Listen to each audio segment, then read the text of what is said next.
friends, today we are going to talk about taking permission or making requests.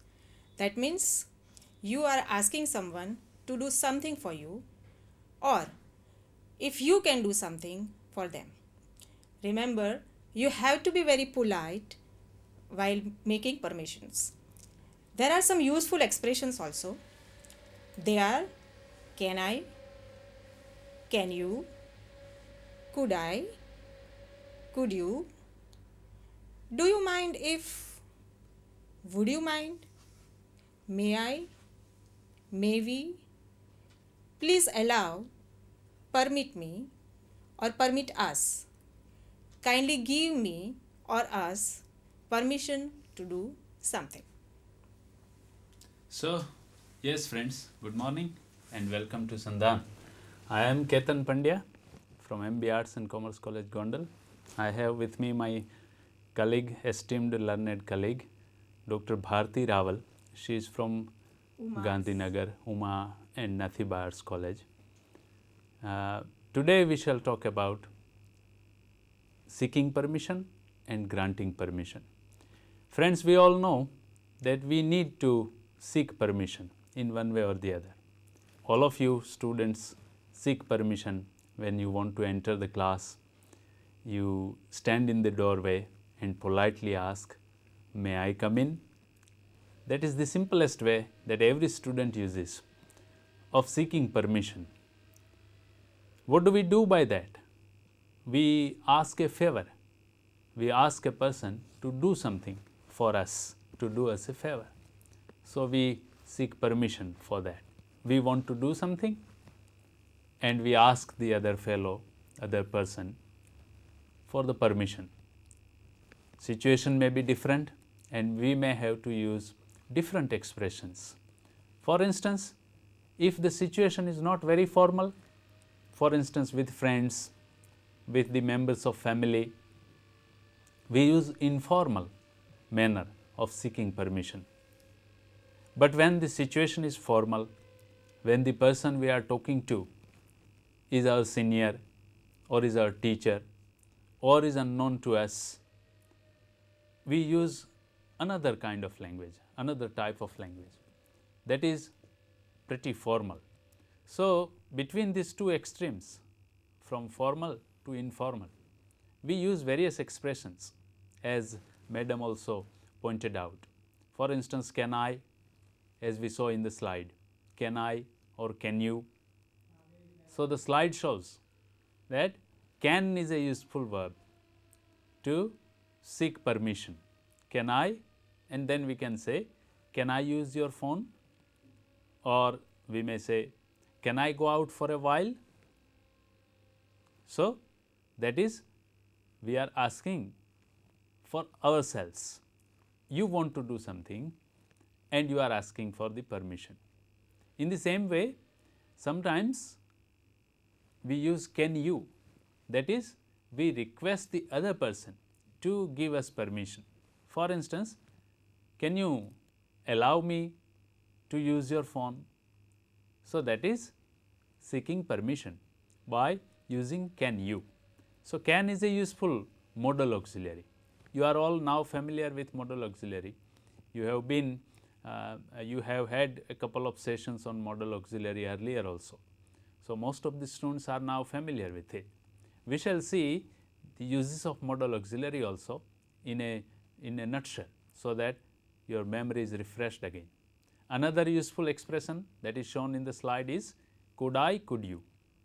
As you all know, could is a past tense form of can. So, we use could. What is the difference between can and could? One may ask. You may have question in your mind. Why this difference? Why these two different words are used?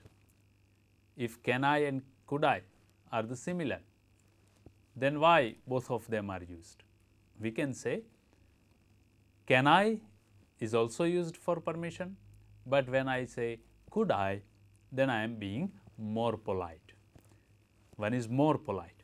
As I said, your expression could be formal or informal. In the same way, our expressions could be polite, more polite. Similarly, we use the language accordingly. So, could I is more polite, and when it is more polite, it is more formal. When there is formality, we need politeness. For instance, if friends are talking, we do not need any formality. There is no formality between friends. So, we do not use formal language, and we say we use informal language. So, when the language is informal, the degree of politeness decreases. When the language is formal, degree of politeness increases. So, the difference between can I and could I into inverted comma is that can I is less formal, so less polite. Could I is more formal, so more polite. We can use it similarly. Can I use your phone? Or we may say, could I use your phone? Can I have your book? Or we may say, could I have your book? But the difference would be between the degree of politeness that we wish to express. When I say can I, then it is a bit less formal, it is colloquial, it is familiar.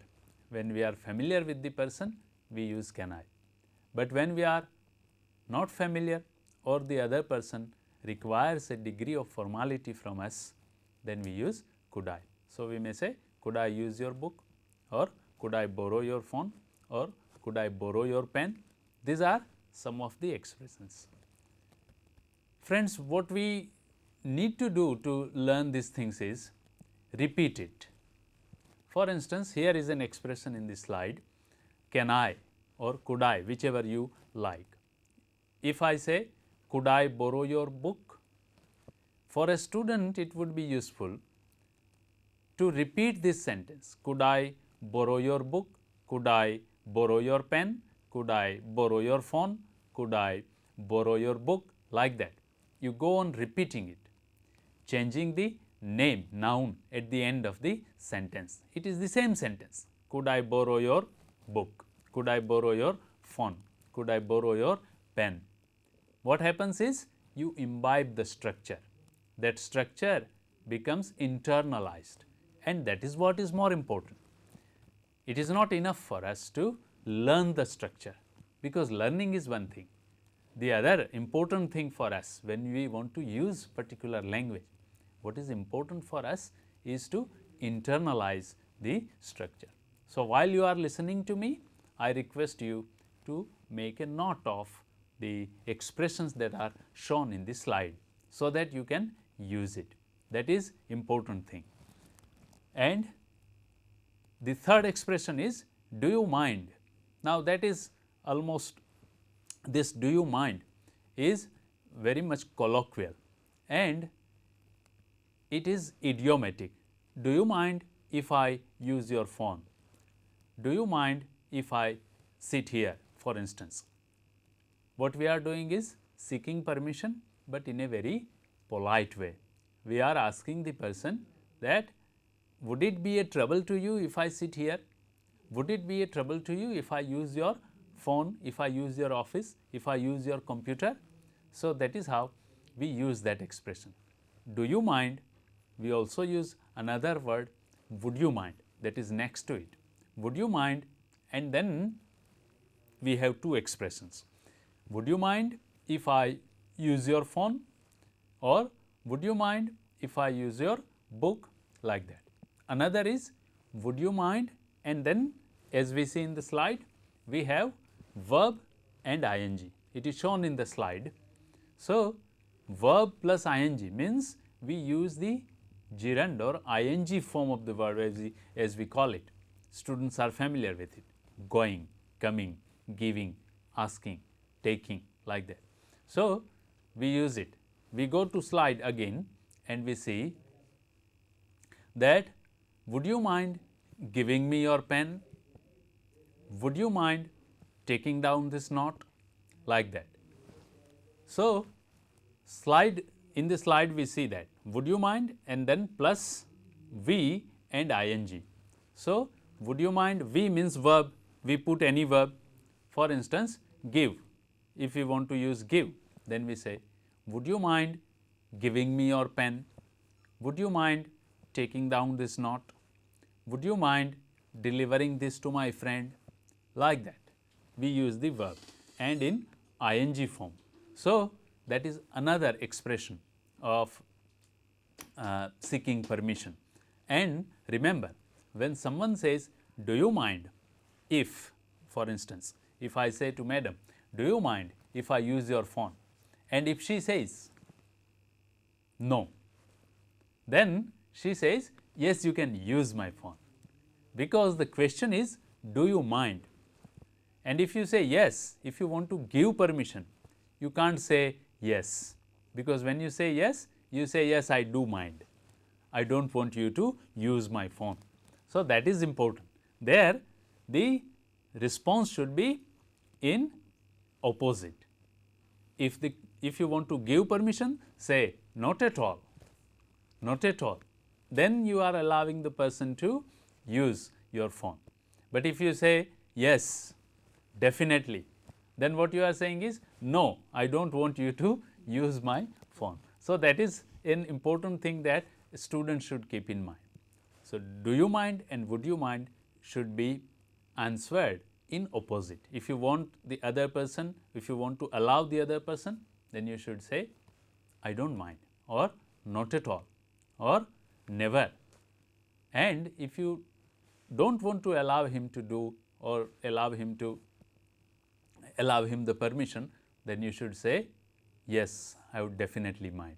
So, yes, and then you can give the reason whatever that you want to use. Then the very simple and very familiar expression is may I or may we. And may I is, you use it every day. May I come in, sir? When you want to enter the class, you are late, you are standing in the doorway, the teacher has started his teaching, and you say, may I come in, sir? That is seeking permission. May is a very polite way of seeking permission, and it is very formal also. May is used very formally. So, we all of us use it. May I go now? May I come in? May I use your phone? May I ask you a question? May I have a question? May I have a glass of water? Like that, we use may. So, that is very important for us. So, a very polite way and very easy way of seeking permission is the use of may, and we can do that. And similar expression is to some extent, a little bit more formal is please allow, as we see in the slide, please allow or permit me. Then we will put the verb. For instance, please allow me to, and then we put the verb. Please allow me to read this paragraph. So, you are seeking permission. Please allow me to see this movie, or please permit us, or please allow us to go out in the garden. Please allow us to go out in the sun. So, we are seeking permission by using allow or permit, and that is again a formal expression, and we use it when the situation requires some degree of formality in our expression. So, we use that. And then the last one that is shown in the slide is kindly give or give me or us permission. It is the same as the former that we saw, please allow or permit me. There we use allow or permit. Here we use permission. Instead of permit, we use permission. Permit is a verb and permission is a noun. But we say, please give me permission to go home early. For instance, you are in the college, you are in the class, or you are at your work, and you want to go home early, you can say like that.